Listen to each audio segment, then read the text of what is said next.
নমস্কার, আমার পেজের একটি ব্লগে আপনাদের স্বাগত জানাই। আজকে 5 তারিখ নভেম্বর মাসের, আর আজকে হচ্ছে আপনার রাস পূর্ণিমা। আর এই রাস পূর্ণিমা তিথিতে আজকে রাস দেখতে আমি চললাম আরও দুজনকে নিয়ে শান্তিপুরে। তো আমার সাথে যারা আছে তারা কিন্তু আমার অফিস কলিগ পীযূষদা এবং অরিন্দম। অরিন্দমের মামার বাড়ি হচ্ছে এই শান্তিপুরে, তাই জন্য আরও বেশি করে যাওয়া, যে ওখানে ভালো করে দেখা যাবে আরও, কারণ ও তো ওখানকার অনেক রাস্তাঘাট ভালোই চেনে আমাদের থেকে, তাই ওর সাথে বারবার আমরা চলে যাই। চলুন, আমরা এখন শান্তিপুর চলে এসেছি। প্রায় 1.5 ঘন্টা ট্রেনে কাটিয়ে শান্তিপুর স্টেশনে নামলাম। আর এই হচ্ছে প্রথম রাস উৎসব দেখা 2025-এর। দেখুন, এখানে মূর্তিগুলো কিন্তু রাস উৎসবের এক এক রকম থাকবে। এখানে কোনো একই রকম মূর্তি কিন্তু পুজো হয় না, বিভিন্ন জায়গায় বিভিন্ন রকমের মূর্তি পুজো হয়। আর তার সাথে তো লাইটিং প্যান্ডেল তো আছেই, আর হচ্ছে মানুষের ভিড়, তার সাথে মানুষের ভিড়ের সাথে মেলা মিশে গিয়ে একাকার হয়ে গেছে। আমরা এখন আছি শান্তিপুর স্টেশনের কাছাকাছি। এখান থেকে টোটো নিয়ে আমরা প্রথমে যাব আগে অরিন্দমের মামার বাড়ি। সেই মামার বাড়িতে থেকে কিছুক্ষণ, তারপর ওখানে সন্ধ্যের সময় আমরা বেরোবো রাসের ঠাকুর দেখতে। চলুন তাহলে আমাদের সাথে আপনারাও উপভোগ করুন রাস উৎসব। আর এই চলে এলাম আমরা অরিন্দমের মামার বাড়িতে। এই যে ফাঁকা জায়গাটি দেখছেন, এইখানে আগে যখন আসতাম তখন এখানে কিন্তু পুরো ফুলে ভর্তি থাকতো, মানে সিজনাল ফুল যেগুলো করা হতো, কিন্তু এখন আর নেই সেরকম। এখন ঘড়ির কাঁটায় বাজে প্রায় সন্ধ্যে 5টা, আর আমরাও বেরিয়ে পড়েছি রাস পরিক্রমা করতে। তো প্রথমেই নারায়ণের দর্শন। আর এটি হচ্ছে ওর মামার বাড়ির পাশেই একটি রাস উৎসব হচ্ছে। রাসের পুজোতে এখানে নারায়ণকে পুজো করা হচ্ছে। আর এখানে প্রত্যেকটি প্যান্ডেলের মধ্যে একটি সাবেকিয়ানা ভাব দেখবেন, কারণ এইখানের বহু পুরনো এই রাস উৎসব। আর এই যে কালী মায়ের মূর্তি দেখছেন, এটা প্রায় 250 বছরেরও বেশি এই মূর্তি এখানে পুজো করা হচ্ছে। তো এই রকম সাবেকি আমলের কিছু কিছু ভিডিও আপনাদের সামনে আমরা তুলে ধরবো। তো কেমন লাগবে অবশ্যই কিন্তু কমেন্টস করে জানাবেন। এই হচ্ছে সেই রাসকালী, আর কি সুন্দরভাবে সাজিয়ে দেখুন বাড়িটা। এই রকম প্রত্যেকটা বাড়ির পুজোতে কিন্তু এরকমভাবে সাজানো থাকবে, আর প্রত্যেকটা ফুল দিয়ে একদম পুরো নতুনত্বের মতো একদম লাগবে। সত্যি অপূর্ব একটা দৃশ্য দেখছি। আর এটা হচ্ছে পটেশ্বরী কালী, কারণ এটাকে ছবিতেই পুজো করা হয়। আর এখানে দেখুন একটা সাবেকিয়ানার ছাপ আছে। এখানে সবাই বসে আছে বাড়ির দাওয়াতে, মন্দিরের দাওয়াতে, আর ওখানে চলছে ফাংশান।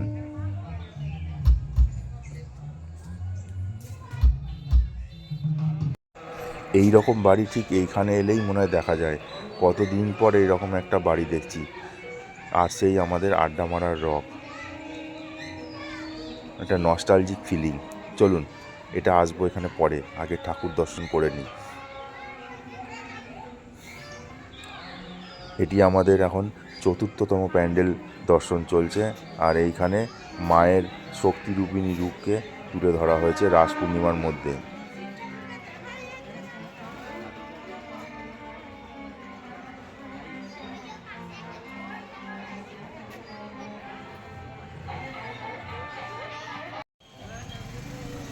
এটি হচ্ছে তিলিপাড়ার মণ্ডপ।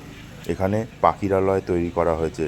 এখানে বিভিন্ন ধরনের বাঁশ, কঞ্চি এইসব দিয়ে এখানে বিভিন্ন ধরনের পাখির খাঁচা এবং বিভিন্ন ধরনের পাখিও এখানে আপনি কিন্তু দেখতে পাবেন, তবে জ্যান্ত নয়। আর কি সুন্দর লাগছে দেখুন, এত সুন্দরভাবে লাইটিং করেছে, মানে দেখলে মন জুড়িয়ে যাচ্ছে। আর এখানে কে না ফটো তুলতে চাইবে, সবাই এখানে ফটো তুলছে। চলুন আসুন দেখুন। কালো আকাশের নিচ দিয়ে সাদা সাদা পায়রা উড়ে যাচ্ছে। সত্যি অপূর্ব সুন্দরভাবে প্যান্ডেলটিকে নির্মাণ করেছে। মানে এখানে থমকে গিয়ে কিছুক্ষণ দাঁড়িয়েছিলাম যে এত সুন্দর হতে পারে। আর এই হচ্ছে সেই নারায়ণের মূর্তি। আর এখানে বিচুলি, কাঠ, বাঁশ এইসব দিয়েই কিন্তু এখানে নির্মাণ করা আছে এই প্যান্ডেলটি। এর আগে 3 বছর যখন এখানে শান্তিপুরে রাস দেখতে এসেছিলাম, তখন কিন্তু পায়ে হেঁটেই দেখেছিলাম।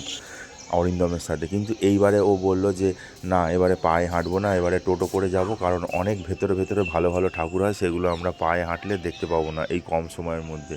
তাই এইবারে একটা টোটো ভাড়া করা হয়েছিল। তো যাই হোক, টোটো ভাড়া করে সেটা সার্থক মনে হচ্ছে, কারণ এই প্যান্ডেলগুলো দেখে।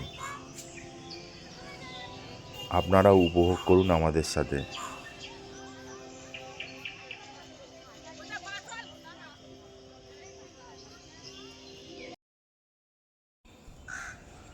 এটিও একটি বারোয়ারি রাস পুজো হচ্ছে রাস্তার ধারে, তবে ক্লাবের নাম জানি না, তবে ঠাকুরটা দেখে কিন্তু মন ভরে গেল। এটা হচ্ছে কুঞ্জভঙ্গ, এখানকার যে থিম আছে প্রতিমার।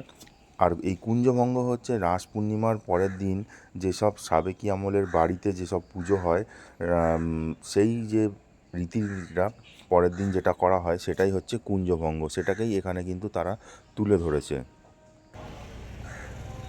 আমরা এখন চলে এসেছি সৃষ্টি সুখের উল্লাস এই ক্লাবটিতে। আর এই মূর্তিটিকে টোটো থেকে নেমেই থমকে গেছিলাম যে কি সুন্দর মূর্তি। আর এটি হচ্ছে বেজপাড়ার কমলাকামিনী মূর্তি। রাস পূর্ণিমায় এখানে এই কমলাকামিনী মূর্তিকেই পুজো করা হয়। দেখুন অপূর্ব সুন্দর লাগছে প্যান্ডেলটি এবং যে সাজসজ্জা যেটা আছে, এটাই হচ্ছে এখানকার বাড়ির পুজোর একটি বৈশিষ্ট্য, যে এখানে ফুল দিয়ে এত সুন্দরভাবে সাজাবে যে আপনি চোখ ধাঁধিয়ে যাবে, আপনি শুধু ওই দিকেই তাকিয়ে থাকবেন।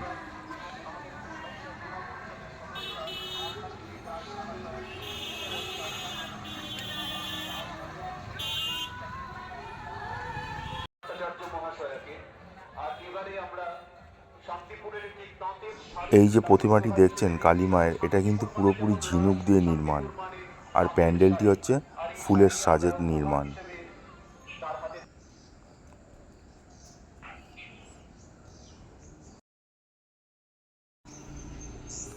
দেখতে দেখতে চলে এলাম আমরা YMCA ক্লাবে। আর এখানে করেছে বৃন্দাবনের একটি প্রেক্ষাপট। অপূর্ব সুন্দর লাইটিং এবং অপূর্ব সুন্দরভাবে সাজিয়েছে তাদের প্যান্ডেলটিকে। দেখুন এখানে প্রচুর কাজ আছে, ছোট ছোট কাঁচ দিয়ে তারা প্যান্ডেলটিকে নির্মাণ করেছে। আর ভেতরে ঢুকতে না ঢুকতেই আমার দৃষ্টি আকর্ষণ করলো ভেতরের কারুকার্য। চলুন আপনাদের সাথে সেই সৌন্দর্যকে ভাগ করে নিই একবার। এদিকে প্রদীপ জ্বলছে, আর সামনে একটি জলাশয়ও আছে, তার মধ্যে পদ্ম ফুল ফুটে আছে। আর ওইদিকে নাট মন্দিরের মধ্যে দেবী দুর্গার পরিবার নিয়ে দেবী দুর্গা আগমন করেছে এই রাস পূর্ণিমার পূর্ণ লগ্নে। সত্যি অপূর্ব চিন্তাভাবনা এই ডেকোরেটার্সদের। আপনারা যারা রাস পূর্ণিমা শান্তিপুরে আসেননি, আমি তাদেরকে অনুরোধ করব যে আপনারা অন্তত একবার এসে দেখে যান যে এখানকার রাস পূর্ণিমা কোন মাত্রায় এখানে পালিত করা হয়। এই হচ্ছে সেই দেবী দুর্গার পরিবার। এখানে থিম হচ্ছে এইবারে এটাই।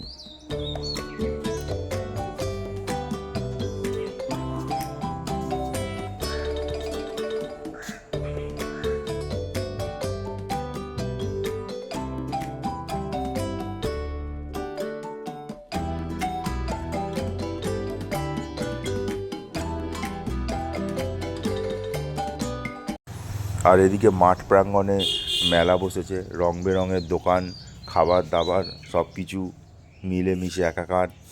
তো আমরা এখান থেকে সেরকম কিছু আর খেলাম না, কারণ খাওয়া অলরেডি আমাদের কমপ্লিট হয়ে গেছে এর আগেই ওর মামার বাড়িতে।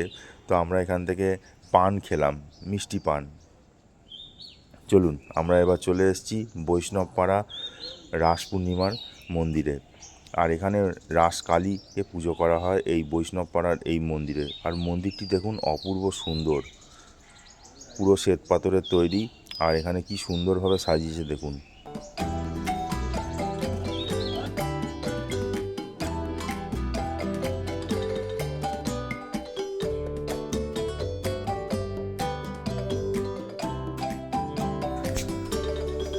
আমরা এবার চলে এলাম রাজস্থানের ইসকন মন্দিরে। আর এই পুজোটা হচ্ছে ঠিক আপনার শান্তিপুর থানার অপোজিটে একটি মাঠ আছে, বিশাল মাঠের মধ্যে এই রাজস্থানের ইসকন মন্দিরকে নির্মাণ করা হয়েছে। চলুন আস্তে আস্তে ভেতরে ঢোকা যাক ইস্কন মন্দিরটি। তবে লাইন সেরকম নেই, তবে অনেকটা ঘুরে যেতে হবে। তবে প্যান্ডেলের ভেতর গিয়ে মনটা আরও ভরে গেল, কারণ এখানকার মূর্তিকে দেখুন, বিভিন্ন রকমেরভাবে এখানে তুলে ধরা হয়েছে শ্রীকৃষ্ণ এবং তার লীলাকে। আর এখানে প্রত্যেকটি মূর্তি কিন্তু অসাধারণ কাজ, মানে পুরো কৃষ্ণনগর স্টাইলের বানানো। আর কিন্তু এই মূর্তিগুলো কিছু কিছু কৃষ্ণনগর থেকেও আসে, আবার কিছু কিছু এখানেও তৈরি করা হয়।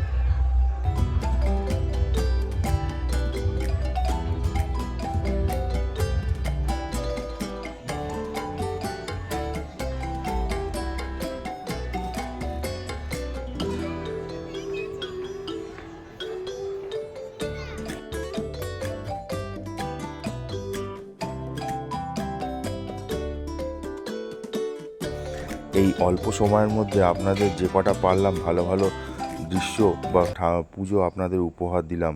তো ভিডিওটি কেমন লাগলো অবশ্যই কিন্তু লাইক এবং কমেন্টস করে জানাবেন। সবাই ভালো থাকবেন, সুস্থ থাকবেন, দেখা হবে পরে একটি নতুন